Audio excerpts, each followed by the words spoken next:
Good afternoon, everyone. Selamat tengah hari to all attendees. Thank you very much for your time today. All right, so today we are in the agro makanan produktif, ya, in agro apa itu pertanian kontrak. So this is the session coordinated by Malaysia Property Corporations under Agro Food Priority Nexus. So today with us we have Encik Munir Hashim, CEO or founder of Grass Seagate Berhad. Yeah. How are you, Cik Munir? Apa khabar? Baik. Okay, so today we're gonna talk about contract farming. Apa itu contract farming? So this session will take 1 hour. Alright, so today's session, the objective is, of course, we want to share, Encik Munir will share with us the amalan terbaik. What are the best practices of contract farming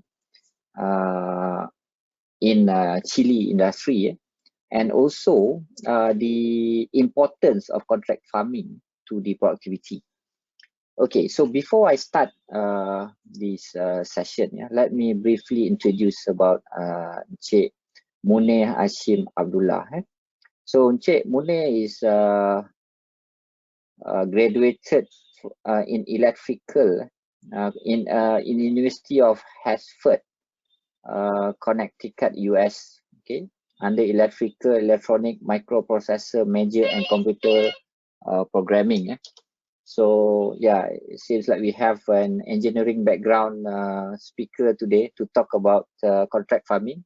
That is very interesting. All right, so currently Encik Munir is a CEO or founder of Grass Seagate Berhad. The company has started from 2019 to current. It is an investment arm for agriculture projects, okay, to better manage the supply chain in agriculture industry, using technology and various skills from management team, vision to be listed in KLSC in 3 years' time. But that just a recent setup. But before that, Encik Munir is also a founder of Grass Chili PLT, lead and manage 673 technology-driven farmers and develop a complete SOP for members in the area of marketing, schedule, harvest, and distributions. And before that, also Encik Munir is a founder of MX Gate Services Niam Berhad, CMAX Zone Technology, and CyberMax Engineering Company. So it seems like Encik Munir has been shifted from or expand the business, to diversify the business from ICT to this contract farming. All right, so just to open the discussion, right? As you all know, agriculture has contributes one of the bigger contribution of GDP of the country. All right, so as what we have discussed in the previous sessions under Agro-Food Productivity Nexus, the demand of the agriculture sector is very high and they keep on increasing yearly. But then, if you look into the GDP of agriculture sector in Malaysia, right, it has been stagnant from 73%, and now it's 8%. Sometimes it dropped back to 7%. And then we are relying on the imports for our agriculture. So with that, actually, it is very, very good opportunity for Malaysians, and especially to our graduates and those who are impacted by the COVID-19 to look into this contract farming. All right, so I'm very we are very lucky today to have Encik Munir, okay, to with us today. He has a very huge experience, or very vast experience in this contract farming. So we will hear what Encik Munir gonna share with us, especially on the importance and the prerequisite of how to do this contract farming. Okay, so today's session is going to be casual. Okay, we're gonna talk in English or in Malay. We can have both language. And then for those who are attending, if you have any question, you can straight away key in the question tab, and then I will try my best to convey the questions to Encik Munir. So without further ado, I invite Encik Munir Hashim, okay, to start the sharing of this topic. To you, Encik Munir. Okay, thank you Encik Syukri. Assalamualaikum dan selamat petang semua. Dosa yang dari Sarawak, selamat lemai, selamat lemai, and then apa ni? Kita akan ada rasanya like 1 hour session. So I'll try to make it short actually. Actually saya perlukan kalau nak cerita pasal benda ni, I will need like 4 jam baru sedap, baru habis ceritanya. So I have to reduce the whole thing in a few in like 40 minutes. Jadi saya rasa saya akan campur jugalah. Sebab dalam kalangan kita ni mungkin semua rasa boleh mendengar bahasa Malaysia, and should be able to listen both languages. Right. Talking about agro makanan kita panggil produktif ni, kenapa saya fokus kepada pertanian kontrak? Because I believe this is the one yang boleh memberikan kita satu, kita panggil ni stagnant price, harga yang stabil dan juga keperluan. Because kalau kita tanam secara kecil-kecil ni, jauh beza dia dengan bila kita buat pertanian kontrak. Let me go to the next slide. Kalau kita pergi ke next slide tu, I believe yang dalam ni mungkin dah ada yang buat pertanian kontrak, ataupun mungkin ada yang nak tahu bagaimana nak bermula tanam kontrak, and where are you now. Jadi untuk bertani ni kita ada dua. Macam my background, I'm from engineering. Jadi kenapa kita nak bertani? Di kumpulan mana kita nak bertani ni? So roughly dia 2 group, kumpulan A dan kumpulan B. Kumpulan A ni selalunya ada yang nak bertani ni sebab dia nak hobi. Dia tak ada banyak masa terluang, jadi bagi dia bertani ni dia nak hobi saja. Weekend punya kerja. Ataupun ada setengah tu sebab dia kategori yang orang suka mencuba. Bila dengar bisnes jual terung cantik, dia cuba. Bila dengar cili bagus bisnes, dia cuba lagi. Jadi kebanyakan petani-petani ni ada golongan-golongan ni, golongan mencuba, try. Kerja dia try je, dia don't make profit. Dia only try, buang 5,000, try, buang 10,000, try, by the time habis dia dah habis 500,000 dah. But everything was a trial. Jadi satu lagi sementara. Bulan depan maknanya syarikat tak bayar gaji dah, jadi apa nak buat? Kerja semua tak ada, jadi dia buat sementara. Sementara.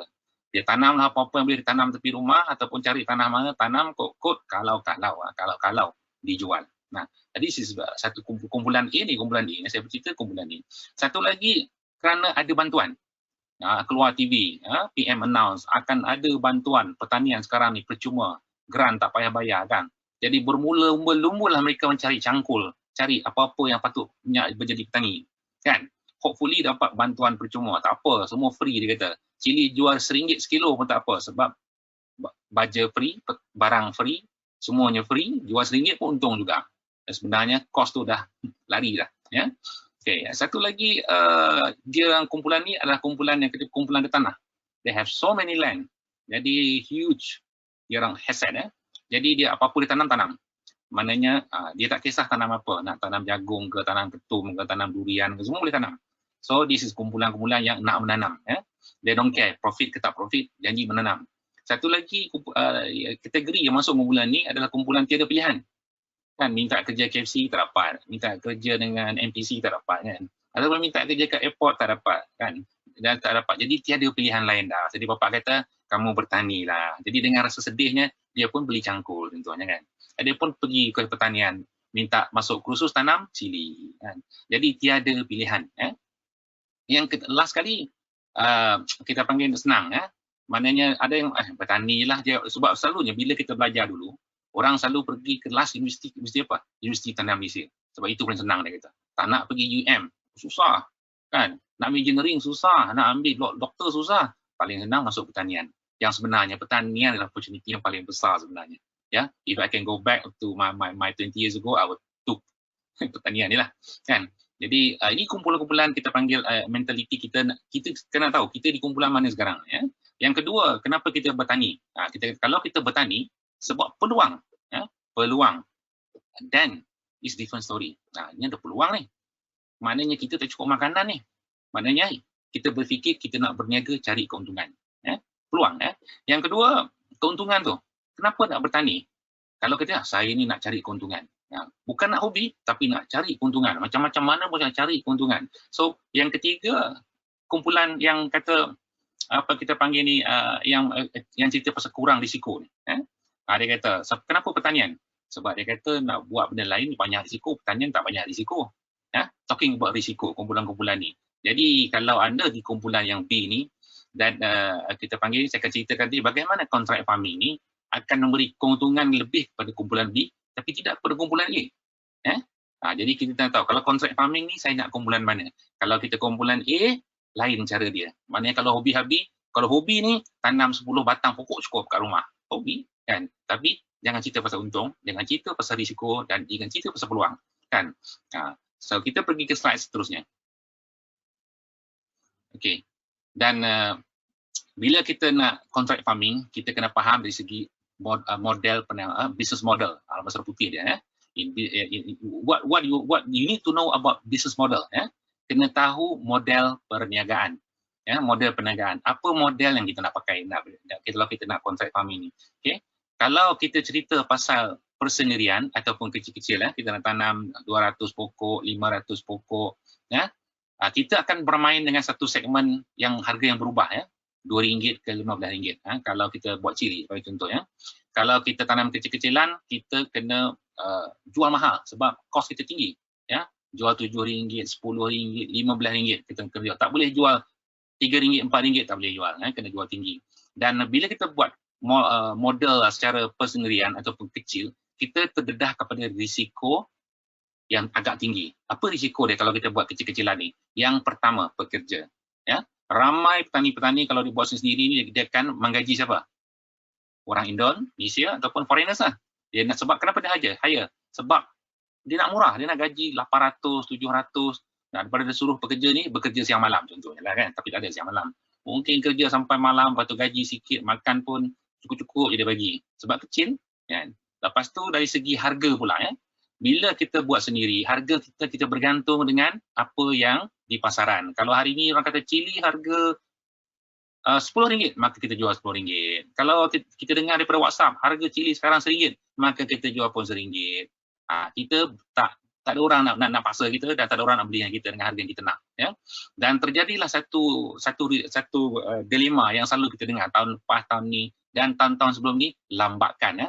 Bila lambakan berlaku kenapa? Dia tanam 2 ekar contoh, tanam banyak-banyak, lepas tu tak ada orang beli, dia pun menangis dalam Facebook.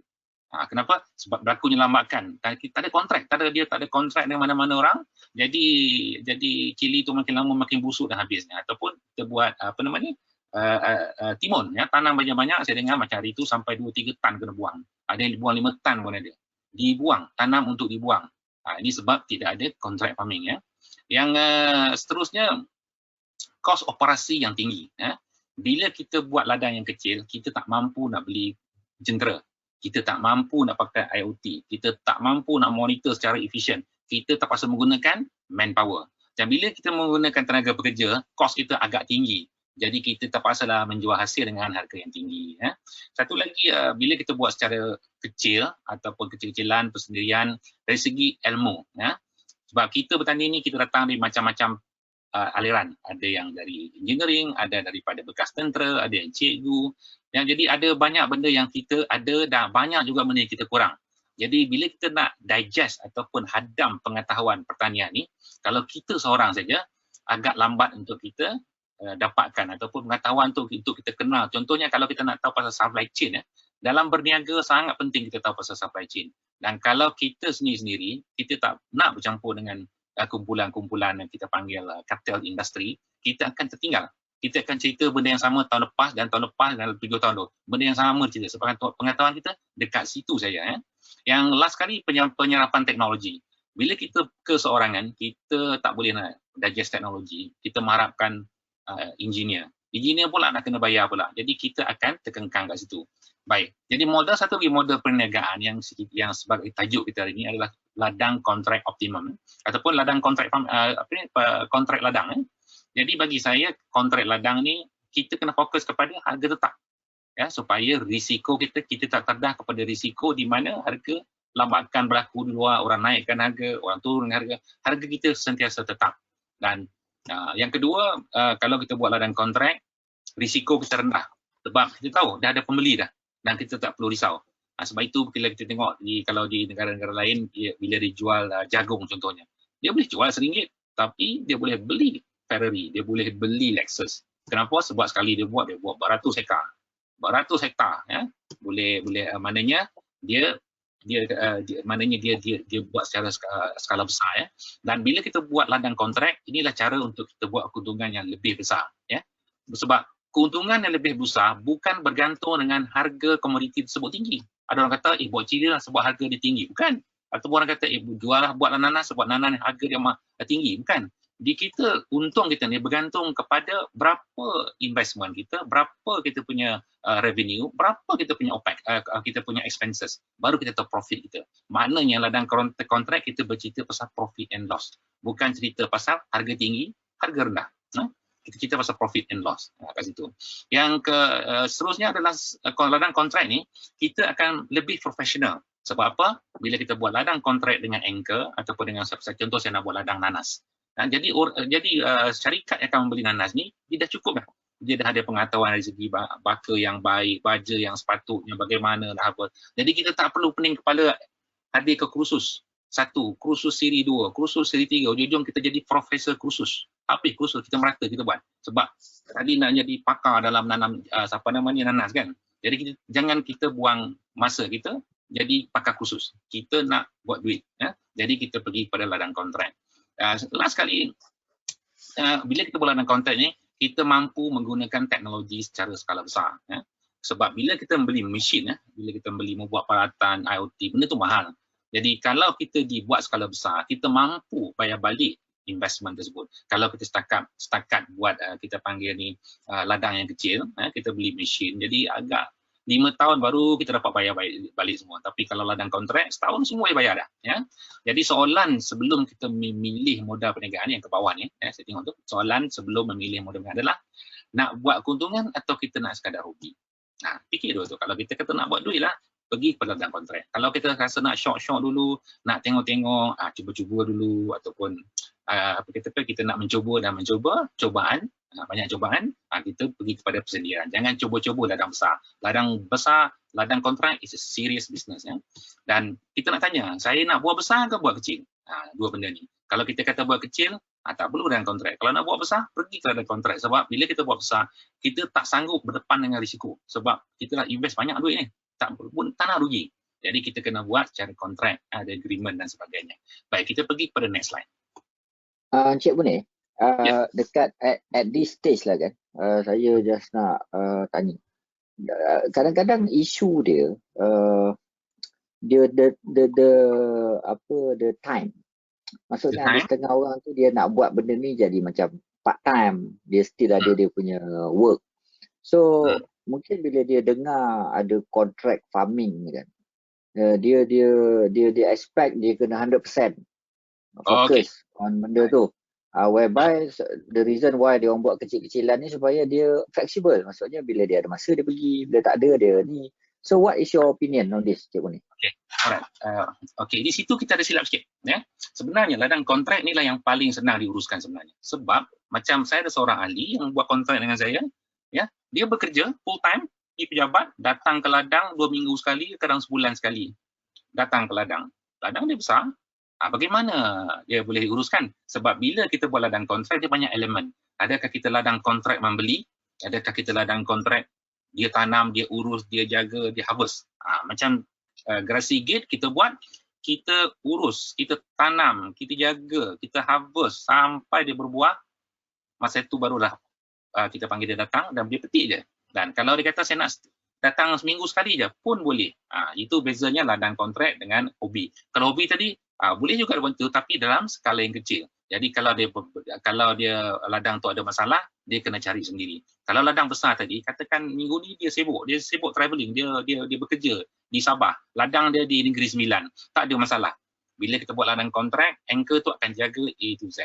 Itu kontrak yang paling baik sekali. Sebab kontrak ni dia banyak jenis. Ya. So kalau kita pergi kepada kontrak farming, kita panggil full kontrak. Maknanya daripada setup, buat, jaga, itu semua sampai kepada harvest tu, itu yang terbaik. Maknanya kita kita tak perlu risau dari segi teknologi, risau dari segi jadi ke tak jadi, macam mana nak jaga kan, cari pekerja. Okay, Okay. alright, faham. Alright.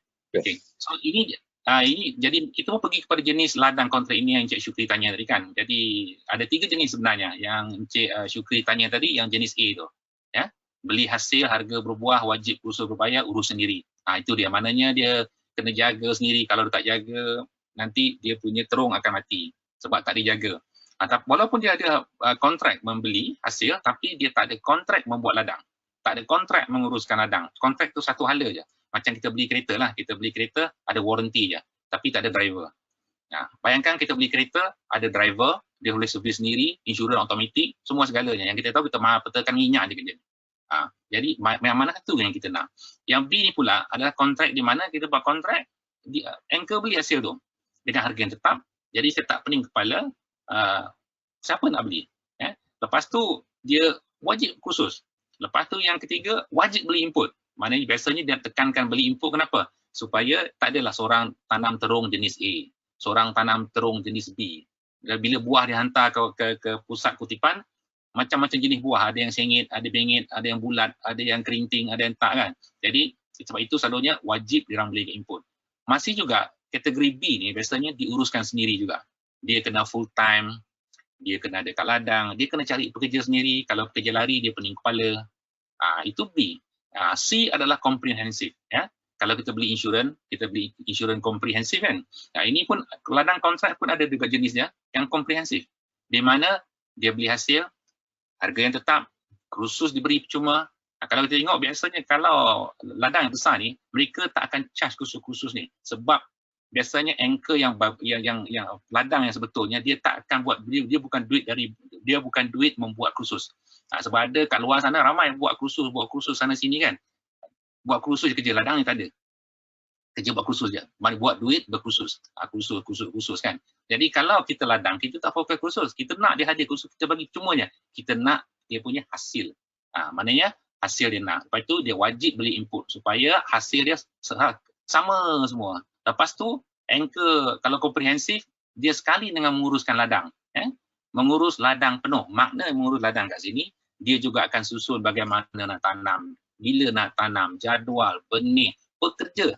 Bila dalam kontrak, ramai yang gagal sebab pekerja. Pekerja susah nak dapat. Jadi mesti pastikan bahawa anchor tersebut ataupun kontrak ladang ni dia mempunyai satu pengurusan pekerja yang sangat baik. Macam saya di Garsi Gate, kita tak ambil polisi kita tak ada foreigners, semua lokal. Semua pekerja-pekerja adalah orang Malaysia. Jadi saya tak ada masalah berdepan dengan immigration lah kan. Bila polis sampai ladang tu semua berkeliaran, semua lari sebab takut tak ada pasport. Jadi saya tak ada isu yang tu. Jadi itu sangat penting sebenarnya bila kita buat ladang kontrak. Jadi nota penting. Ya, saya. Berkaitan dengan pekerja tadi. Cik Munir boleh pula dapat local punya workforce untuk bekerja di ladang ni, maksudnya.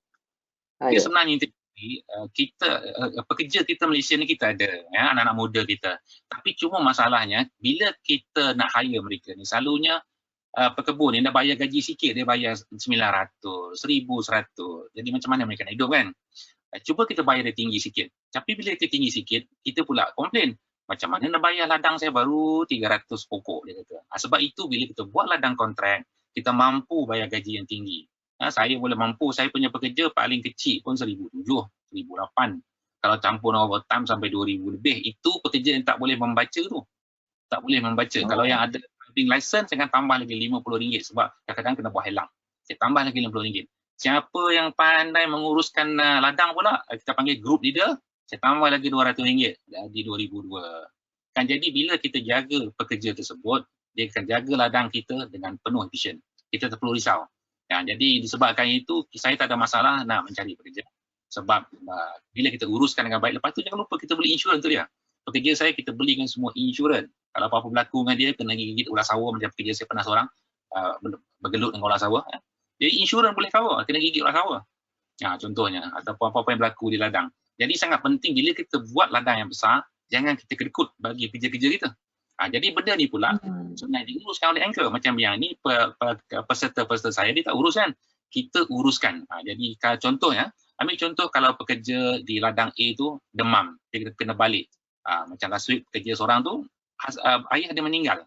Jadi apa yang kita buat? Kita akan ambil pekerja kita daripada ladang lain, masuk ke ladang tersebut. Kita boleh buat kalau kita buat ladang kontrak. Kalau kita sendiri-sendiri, tak boleh. Kita tak boleh kata telefon kawan kita, Ali boleh tolong tak? Tolong saya kejap, pinjam pekerja. Mana dia nak, dia pun perlukan pekerja. Kita tak boleh buat sebab kita sendiri-sendiri. Jadi sangat penting. Jadi itu saya menjawab soalan tadi, Encik Syukri. Jadi keuntungan bila kita buat ladang kontrak, kita kena pastikan bahawa keuntungan itu ada antara 40 ke 60% setahun dalam pelaburan kita. Maknanya kalau kita buat ladang kontrak ini, kita keluarkan duit 100,000, pastikan kita buat dapat balik 40% ke 60% profit daripada kontrak tersebut. Kalau saya buat ICT dulu tak sampai ke 40%, cuma 30 sampai ke 40% yang kadang kita dapat. Lepas tu kita mesti pastikan bahawa hasil pelaburan tak sama dengan keuntungan. Selalu orang confuse dengan dua benda ni. Hasil pelaburan tak sama dengan keuntungan. Hasil pelaburan setahun pula mesti memberi pulangan antara 25 hingga 45% setahun dalam 5 tahun. Pastikan kontrak tersebut boleh kita dapat balik duit kita dan kita dapat untung lagi. Itu yang sangat penting. Keuntungan dan hasil pelaburan. Jadi Cik Munir mention tadi, dari segi keuntungan bersih ke keuntungan kasar ni? Keuntungan bersih, lepas kita tolak gaji semua. Keuntungan bersih? Ya, keuntungan bersih. Satu ladang. Jadi sebab itu bagi saya, kenapa saya kata pertanian adalah satu peluang yang sangat besar. Sangat besar dan sebab ia melibatkan makanan. Lepas tu kalau dari segi kita panggil ni cepatnya untuk siapkan satu pusingan, kita panggil satu musim pertanian. Kalau cili 6 bulan, kalau halia 9 bulan, jadi agak cepat. Kadang kalau kita main kontrak pula, macam kontrak ICT kadang-kadang setahun. Lepas tu belum tentu dia dapat kontrak lagi. Kan musuh, jadi kita kena survive. Yang tak ada kontrak mungkin setahun pula. Jadi, dia ada banyak, kalau dalam ICT ataupun dalam bidang lain kita ni banyak bergantung daripada eksternal, kepada faktor-faktor luaran. Di mana yang ini saya nampak dia tak adalah.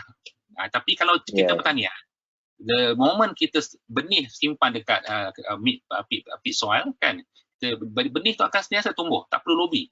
Cili ni akan sentiasa membesar tanpa kita lobby dia. Dan kita yang mengejar dia. Okey, Cik Munir, saya just nak dapatkan better understanding on this. Bila Cik Munir kata mengenai ladang kontrak ni kan, dari segi, saya rasa one of the big question yang orang selalu bertanya kan, saya tak ada tanah. So apa yang saya nak usahakan? And then okay lah, adalah idea kata kita boleh rent, boleh sewa. Tapi apa langkah ni untuk kita dapatkan tanah tu? So mungkin Cik Munir boleh share sikit dari segi, katalah memang betul-betul tak ada idea ni tapi berminat. So inilah big question selalu ada. Betul. Agar few yang orang yang datang dengan saya kata macam tu. Memang exactly pada kata macam tu. Maknanya tanah tak ada kan. Jadi macam mana saya nak buat ni? Tapi minat tu ada. Dia kata duit ada tapi tanah ni pula tak ada kan. Bila cerita ada 5 ekar tak, dia pun menggaru kepala kan. Nak beli tanah mahal sekarang ni. Jadi apa yang saya buat, kita pergi kepada, kita panggil ni, kita carikan tanah untuk kita. Kita carikan. Kita carikan tanah dengan dia, okey kita akan bagi. Kalau kita dapat 10 ekar contoh, Encik nak berapa ekar? Dia nak invest dalam 2 ekar, kita buatkan. Jadi dia buat 2 ekar je, yang lain orang lain punya pula. Jadi orang boleh berkumpul di satu tempat, 10 ekar tadi, seorang buat 5, seorang buat 2, seorang buat 3. Total 10 ekar. Jadi mula-mula dia sewa je tanah tu. Sewa pun kalau kita tengok sewa tanah tu, kalau setakat macam seekar 200, 300, boleh lagi sebab kenapa? Sebab profit kita 40%. 40 to 60%. Jadi kos menyewa tanah tu bukan satu value yang sangat mahal sebenarnya. 200 ke 300 ribu Cik Munir? 200, 300 ringgit sebulan. 200-300 ringgit sebulan. Jadi kalau setahun, kos dia, kita absorb kos seekar tu pun masih lagi memberikan kita keuntungan yang lumayan. Jangan kita sibuk bila kita nak kontrak farming, kita pergi beli tanah. Kita dah habis duit beli tanahnya dulu. Jangan beli tanah dulu.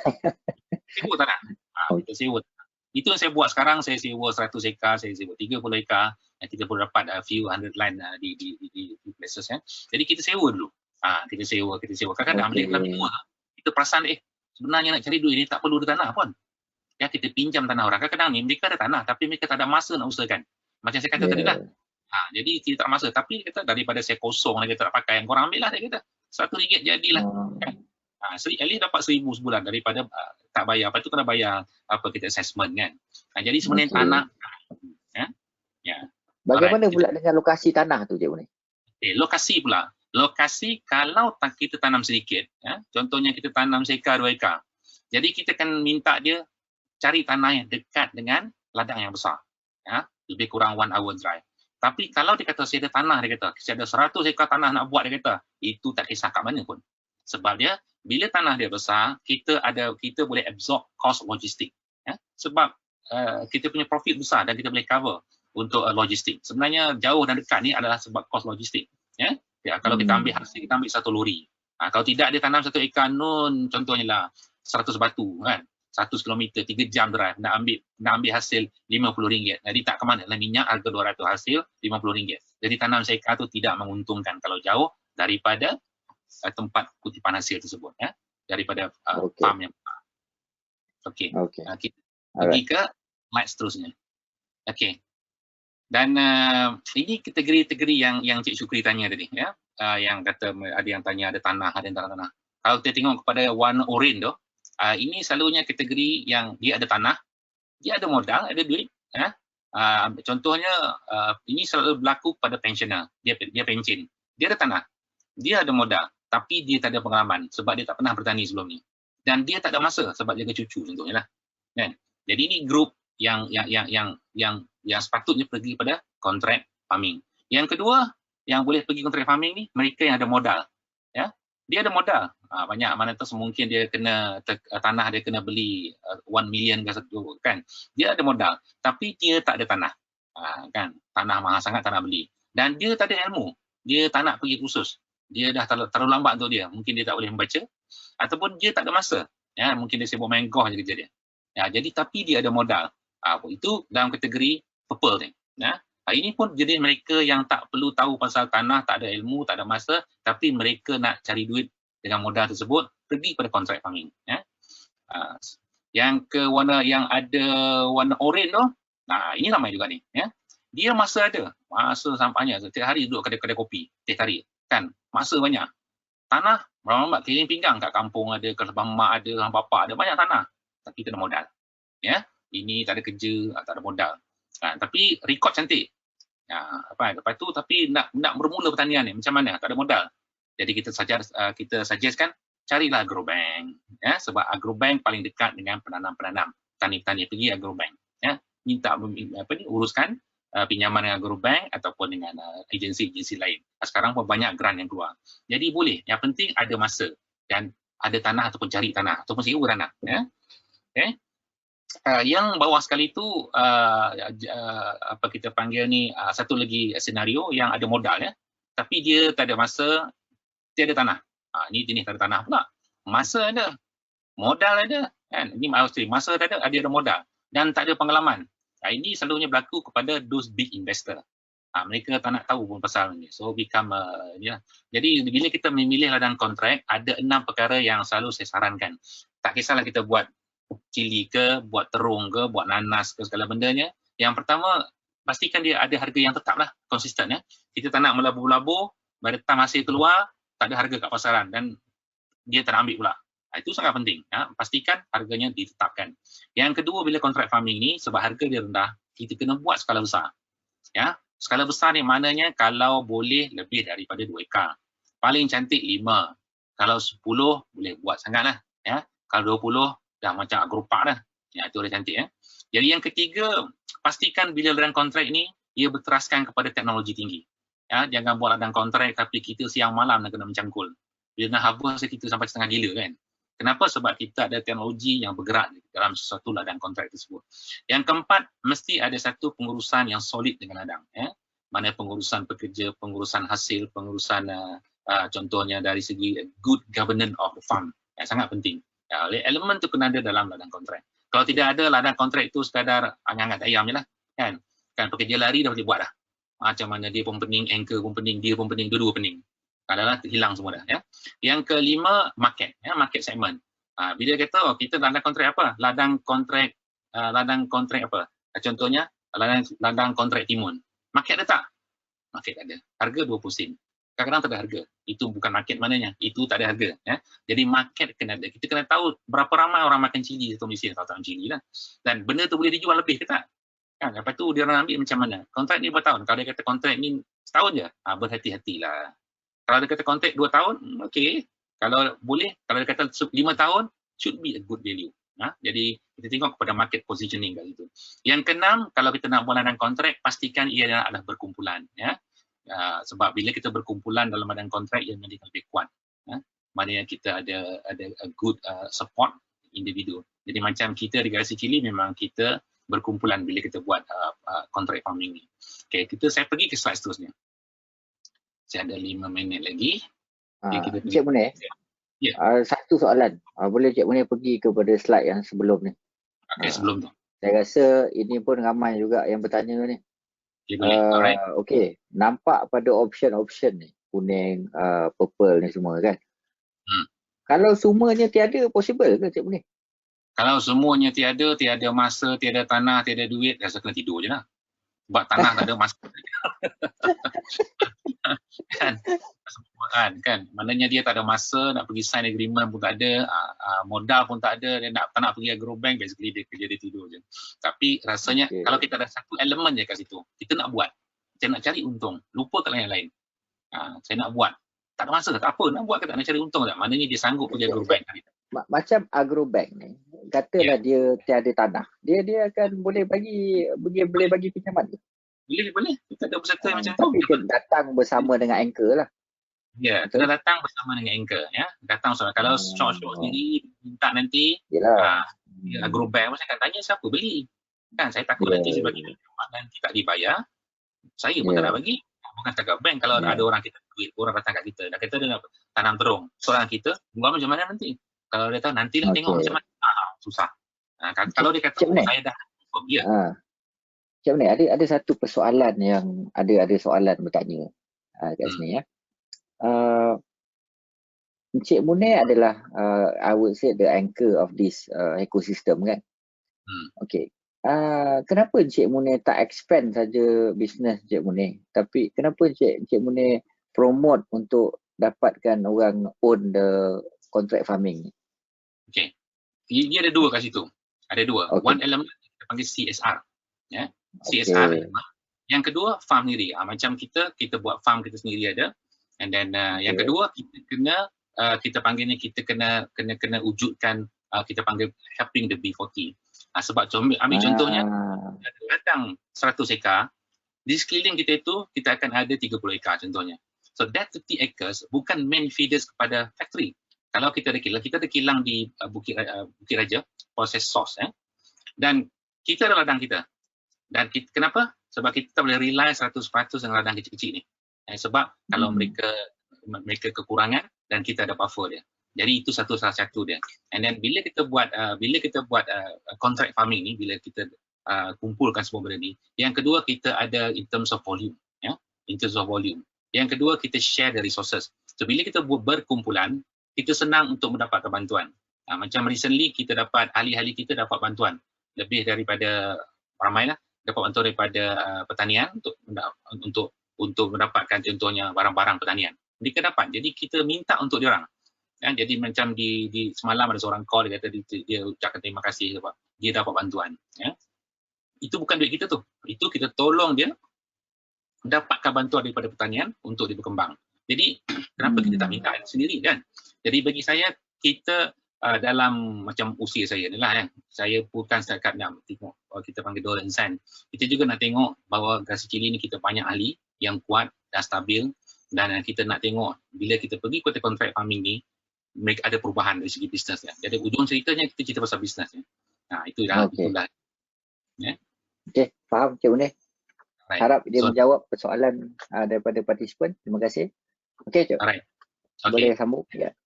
Alright. So last slide ni, saya nak bercerita dari segi contract farming, dia duduk dekat mana. Ini adalah gambar rajah kita panggil supply chain dalam pertanian. Ya, saya ringkaskan kat sini ya. Kalau dalam rangkaian kita bertani ni, kita banyak, kita panggil segmen entity ya. Contoh yang sebelah atas sekali tu, petani kecil yang bertanam less than 1 acre. Itu satu kumpulan tu. Satu kumpulan besar. Ada kedua, petani sederhana, 1 ke 5 ekar. Satu kumpulan lagi. Yang ketiga, ladang besar. Ini yang contract farming ni ya. Ini kumpulan ketiga ni. Dan ada satu pula di tengah-tengah tu, kita tengok buyers ya, yang beli. Kita pembeli kita banyak. Kita ada farmer, kita ada PKK, kita ada pemborong kecil, kita ada last kali kita tengok tu, pemborong besar ada peti sejuk dan rangkaian restoran. Ini satu lagi kumpulan besar-besar ni, especially kalau dalam industri makanan restoran ni, mereka ni tak boleh tak ada cili. Kalau tak ada cili, siapa yang supply cili, kita orang memang kena hentam lah. Sebab cili tak ada, tak boleh. Sebab nasi lemak tak bisa, tak boleh. Tak bergerak semua market tu nanti. Ya, Nandos kalau tak bisa tak jalan kita dah. Tak mau, tak ada orang pergi, orang komplain. Masuk Facebook terus kalau cili tak ada. Sebab itu kalau tak ada cili, memang kalau RM20 pun restoran akan beli juga. Tak boleh, kena beli juga. Jadi sangat penting cili ni sebenarnya. Contohnya cili. Bukan benda lain pun sama juga ya. Jadi kumpulan yang ke tengah tu kita nampak yang layer 3 tu kita nampak pasar basah. Contoh pasar basah ni Selayang, Seri Kembangan, dan banyak lagi pasar-pasar dekat Satok tu kalau di Sarawak. Jadi itulah pasar-pasar tadi. Dan yang kedua kita nampak ada supermarket Eon, Econsafe, Tesco dan macam-macam lagi. Dan ke bawah sekali kita nampak ada Runcit. Runcit. Lepas tu last kali buat tu kita ada Kilang.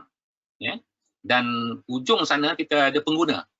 Kita ada pengguna yang jauh, yang beli online, kita ada pengguna yang dekat, dan satu pengguna elit. Pengguna elit ni tak kisah harga. Cili RM100 dia beli, RM1 dia beli. Harga is not a problem. Ini pengguna elit. Mereka tak nak beli dekat pasar-pasar, mereka nak pergi ke Eon je. Sebab sejuk kan, parking selesa, VIP. Selamat. Kat situ sebab itu, kita tengok harga ke Eon tu berapa? RM18. Orang beli. Sebab orang pergi sana, orang yang ada duit kan. Pasar basah dia kan jual RM10 sebab nak masuk pun dah lain macam bau dia dah. Kasut pun dah basah dah. Itu pasar basah. Kalau kedai runcit pula depan mata kita kan. Wah kan, kita tengah masak tak ada cili. Pergilah kedai Aceh depan contohnya. Pergilah kedai depan. Mereka jual mahal sebab kita beli sikit je. Kan, harga pun 12 ke RM18 dah. Kilang, ada tak kita beli cili? Tak ada cili lah. Petang ni pergi cili kejap. Beli sebotol. Pergi kilang Nestle beli cili. Tak ada. Kita tak akan pergi ke kilang beli. Kilang ni akan beli direct daripada supply chain, daripada farm. Dia beli dengan harga, tengok ke bawah tu harga dia. RM3, RM4, RM6 dia beli sebab dia buat secara skala besar. Tetapi antara semua pembeli-pembeli ni, volume paling besar adalah kilang. Sebab itu mereka import barang, import cili, import cili kering. Sebab mereka perlukan dengan kuantiti yang besar dan kita tak mampu supply. So bila cili besar ni masuk ke Malaysia, dah jadi banyak, lebihan tu dah jadi masuk ke pasar, maka harga pun jadi lambakan. Jadi yang menangis siapa? Tu yang kat atas tu, petani kecil. Tu yang sebelah kiri saya tu, petani sederhana. Sakit. Yang senyum siapa? Ladang besar. Kenapa? Dia contract price dengan anchor fix. Anchor pula fix dengan kilang. Harga yang tetap RM5. Orang ke atas tu berpening kepala, dia steady je kat situ. Sebab itu ladang contract ni lebih stabil. Ya? Dan kalau tu tengok, selalu orang tanya, kenapa supermarket jual RM18? Kata ladang, orang beli, dia kata, ada pemborong datang beli, kata murah, kata RM4, RM5. Sebab harga ladang. Ya? Sebab along the line tu, dia ada supply chain dia. Logistik, lori nak kena bayar, peti sejuk nak kena bayar elektrik, dan sebagainya. Lepas tu belum lobby lagi tu. Belum lobby nak menjual pergi ikon tu lagi. Belum ada lobby nak pergi pada pasar tu. Belum lagi, kita panggil ni, kos-kos yang terlibat. Wrapping. Kalau di Econsafe tu, nanti aja wrapping dia. Itu semua tu, 20 sen, 30 sen kos tu. Jadi benda-benda ni kita kena faham bila kita buat contract farming. Sebab selalu orang ingat, bila contract farming ni, harga tak boleh ke cili RM12? Tak boleh ke timun harga RM20 sekilo? Contract farming tak ada. Tak ada. Sebab contract farming kita bercerita pasal volume. Kita cerita pasal volume, bukan cerita pasal jual sekilo, 2 kilo. Jadi ini yang saya boleh ringkaskan. Saya dah habis 40 minit. Jadi itu yang saya boleh panjang ni, tapi kita ada 1 jam ni. Saya rasa saya prefer buka kepada soalan kalau ada lah. Okay. Alright. So, terima kasih banyak Cik Munir. I think your presentation, especially on the last slide, to really explain the contract farming punya positioning to the whole ecosystem. I think it's not only on this agriculture. I mean, not only in this farming. Kalau kita tengok, in fact saya pernah nampak sebelum ni isu jualan macam ikan ternakan ikan kan pun sama. Kalau fokus on one or two kolam sahaja kan, at the end you akan stuck dengan harga. Which kalau you go lower, dia dah tak ada profit. You see? So so very clear yang ujung tu when you explain about that. So that you punya market tu open tu semua. Yes. And then yang paling biggest saya kilang. Okay. Alright, Cik Munir, I think kita ada banyak soalan untuk Cik Munir, but I will just back through some yang ni. Okay, pertama sekali Cik Munir. Ini very short answer lah. Cik Munir cover area Johor tak? Cover. Okay, jawapan dia Cik Khairul Zikri. So boleh teruslah berjumpa dengan Cik Munir lepas ni. So Johor cover. Yang kedua, kalau saya ada ladang 1 ekar, ni masuk kategori ada ladang ni. Okay. Berapakah anggaran modal yang saya perlu keluarkan untuk ladang kontrak? Okay, alright. Roughly. Okay. Kalau 1 ekar, saya cerita pasal cili ya. Sebab saya buat cili. Ya.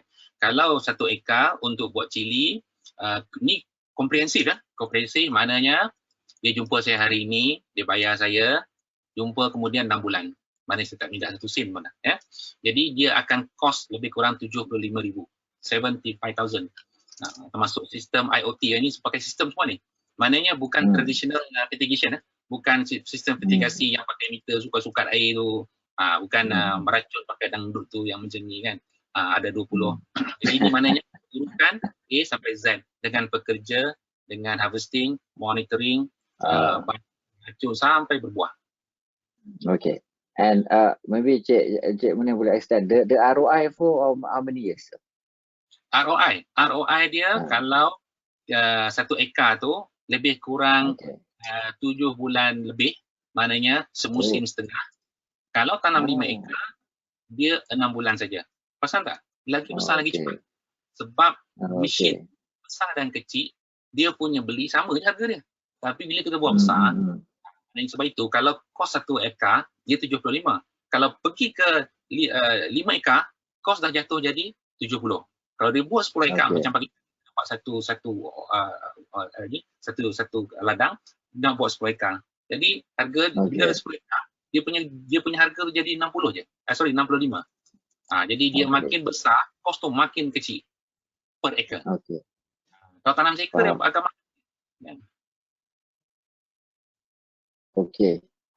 So thank you Cik Munir. But in addition to that question, kalau saya tiada modal tunai, boleh ke saya minta bantuan daripada Agrobank? Okay, ada 2 cara ya. Biasanya kalau kita pergi Agrobank akan, kalau under 3 punya fund, dia akan bagi antara 80% ya, 90% macam tu. Okey, jadi kita kena ada modal untuk contohnya meratakan tanah, contohnya. Ataupun kita nak cari modal kita panggil 15,000 mana dapatkan. Satu cara dia adalah kita minta grant daripada pertanian ya. Pertanian macam kumpulan sehari tu pun dapat 14,000 seorang. 14,000. Jadi dia dah ada 14,000, sekarang ni balance tu dia pinjam dengan Agrobank. Maknanya almost tak keluar cash, tapi kena ada lah 100-200 kat poket tu kan. Tapi the bulk of it pertanian ada, dan tu tak termasuk lagi serta negeri tu dia ada bantuan juga. Ini federal ya. Jadi federal boleh beri sedikit bantuan dan state boleh bagi sedikit, lepas tu balance tu pinjam dengan Agrobank. Ya. Itu secara dia. Okay, alright. Okay. Thank you Cik Munir. Okay, satu lagi. Okay, this is same question but bigger scale. I think you dah jawab tadi. Saya memiliki 4 ekar tanah. Jika saya minat dengan contract farming, berapakah modal diperlukan? So I think basically you have mentioned just now. Darab lah. So about so just now 70,000, maybe about 280,000 is 4 acres. Okay. Alright. But the ROI will be faster Yeah. because you have bigger scale. Alright. Okay. Assalamualaikum Cik Munir. Pilihan tanaman akan ditentukan oleh siapa? Adakah fokus hanya kepada cili? Soalan dia. Okey. Buat masa ini Gerasi Gate kita fokus kepada cili sebab permintaan cili sekarang ni sangat tinggi, ya. Ya, sebab kita kalau kita nak kita panggil untuk kita sampai kepada kilang ataupun industri, kita kena buat besar. Jadi kita fokus kepada benda yang sellable, benda yang kita boleh jual. Of course kita tak limit. The next tanaman yang kita nak buat adalah kita dalam R&D sekarang ni, kita tengah kumpulkan segala maklumat adalah halia. Ya? Kerana kita akan buat halia. Lepas tu kita akan buat turmeric. Ya? Jadi itulah yang kita tak berhenti di situ saja. Sebab sekarang ni kita mensasarkan seluruh Malaysia ni kita nak tanam lebih kurang 3,300 ekar. Cukup kota yang tu kita boleh cover di industri dan boleh ekspor, then we go to the next cost. Ya? I see. Okay. Cik Munir, next question. Jika ada, okay, this I rephrase. Adakah kontrak farming tu bermula apabila approval dari bank berlaku ataupun dia boleh jalan simultaneously? Dia sebenarnya lepas bank tu, katakanlah kita pinjam dengan bank, ya. Sebelum kita pinjam dengan bank, kalau katakanlah kita ada 15,000. So 15,000 tu kita gunakan untuk asas dulu. Contohnya kita nak buat pagar, ya. Sebab bila kita buat kontrak farming dengan pinjam saya, kontrak farming saya, peserta dia kena pagar tempat dia. Kena boleh buat pagar. Lepas tu dia kena potong rumput atau kena meratakan tanah. Jadi dia boleh guna untuk meratakan tanah tersebut, ya. Lepas tu semasa dia tengah buat benda tu, masa tu jugalah dia kena submit dokumen semua untuk dapatkan pinjaman bank. Jadi by the time dia habis tu, bank tu lulus. Ataupun dia boleh pinjam dulu dengan bank. Pinjam dulu kan. Bila bank tu lulus dia start buat tanah dia. Pun boleh juga. Soal dia. Okay, Cik Munir, the question, the next question that the same Cik Daniel asked. What if the loan tak approve? Okay. What normally the reason loan tak approve? Selalunya loan tak approve bila kita ada masalah, contohnya you got apa kita panggil CTOS problem, ada legal matters lah. Kalau clean tak ada benda tu tak apa, sebab yang penting adalah you ada kontrak dengan anchor, itu sangat penting. Tapi lepas tu bank kan tengok dia ni ada masalah bank tak, ada masalah saman ke tidak. Itu penting lah. Nanti kita tak nak bila dia dapat loan dia pula kena disiarkan muflis, contohnya. Jadi benda ni memang mana-mana bank pun akan ni juga kita panggil. Tetapi katakanlah owner tu dia ada masalah credit rating dia ataupun ada masalah yang kita yang bukan kehendak dia pun kan. Tapi dia ada tanah ya. Dia boleh minta bantuan tu, minta pinjaman tu mungkin dengan menggunakan nama anak dia ya. Tapi yang mengusahakan bapak dia pun boleh juga. Yang penting you sign dengan kita sebab ujung cerita nanti kita yang uruskan semuanya. Jadi dia bukan anak dia lah. Tapi dia ada tanah. Dia urus tanah tersebut. So the land contract between yang land contract to it is between the anchor and the owner of the land or between the contract farming punya ni dengan owner? Ada dua. Kalau dengan kita pun boleh, dengan owner tu pun boleh. Yang penting ada kontrak. Kalau dengan owner, kalau katakanlah dia tak pinjam dengan loan bank, dia tak nak uruskan tanah, tapi orang tu nak sewakan tanah kat dia, tapi dia tak mampu, dia tak boleh nak uruskan. Kita akan uruskan. Kita akan sewakan on behalf dengan dia dan kita akan buat. Tapi tak ada bank punya ni lah, tak ada bank interference. Kalau dia nak pinjam dengan sangat penting untuk dia ada tanah yang dia sign. Saya dah sewa dengan A ni, maka saya nak ke bank bagi saya. Itu perlu. Kalau dia tak perlu pergi ke bank, dia ada duit kan, tak apa. Dia bagi kat kita, kita akan sewakan sekali. Masuk dalam kos dia. Kita akan ingat. Okay. Alright. So that's very clear. Just now there was question asking about the installment. I think it's gonna be installment to the bank, for the contract farming. In case inilah. Satu lagi, keluasan tanah minimum untuk membuat contract farming. Contract farming. Minimum. Ya. Kalau kawasan tu dekat dengan tempat yang dah ada kontrak farming yang besar, minimum adalah 1 ekar. Kalau tempat tu jauh, contohnya kita tak ada lagi di Pahang, kita nak buat di Pahang, tapi dia ada 1 ekar, kita takkan buat. Tapi kalau dia kata saya ada 10 ekar di Pahang, kita akan pergi. Jadi saiz ladang tu amat bergantung di mana tempat dia nak buat. Ya. Kalau dia sedikit, katakanlah kalau dia daripada Seremban, Negeri Sembilan, area Seremban, tak ada masalah. 1 ekar pun boleh, 2 ekar pun boleh. Ya. Tak ada masalah. Kalau di Melaka pun sama. Ya. Di Johor, hopefully bila kita dah ada di air keruh dan nearby kat situ, kalau ada tanah 1 ekar, 2 ekar semua boleh. Jadi dia bergantung kepada skala. Tapi kalau tiba-tiba di Perlis, dia ada satu tanah kat sana 50 ekar, kita akan pergi. Jadi saiz tu bergantung kepada di mana nak buat. Sebab kita tak nak buat di Perlis, ada orang. Dia buat seekar je, kita nak bawa lori ke sana pun rugi jadinya. Ya, betul. Jadi itu. Okay, so I think that's the list of questions. Of course, there are more questions, but it is the same question.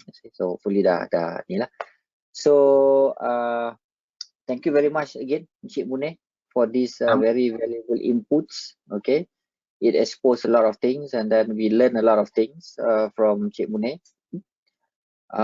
In case we have interested parties here, how do they proceed with this contract farming, Encik Munir? Can they contact you?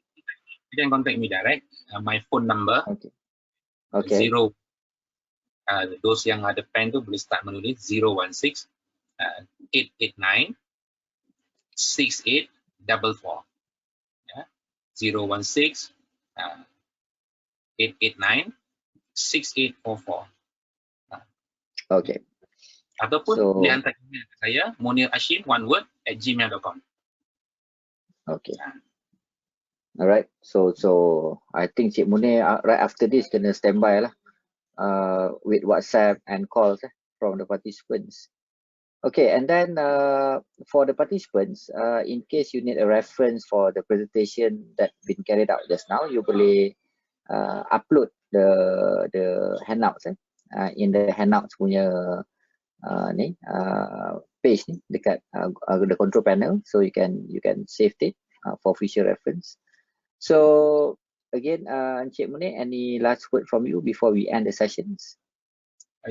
Those yang berminat dengan kita juga boleh pergi kepada kita punya Instagram, Grasi Chili. Cari Grasi Chili, we have a lot of information kat situ, gambar, video, whatever. Farm yang kita buat, contoh-contoh ladang yang kita buat ada kat situ. Ataupun dekat Facebook, type je Grasi Chili. Dan dia akan jumpa test dengan kod lah. Dan soon you will see nampak Grasi Halia pula. Grasi Halia, Grasi Turmeric dan sebagainya. Okay, itu saja. Terima kasih Encik Syukri for monitoring. Okay, thank you Encik Munir for a great sharing. At the same time, so I would like to thank Malaysia Property Corporation for allowing this session to happen, and thank you to all the organizing members, Puan Safura and then Nancy, for coordinating this event.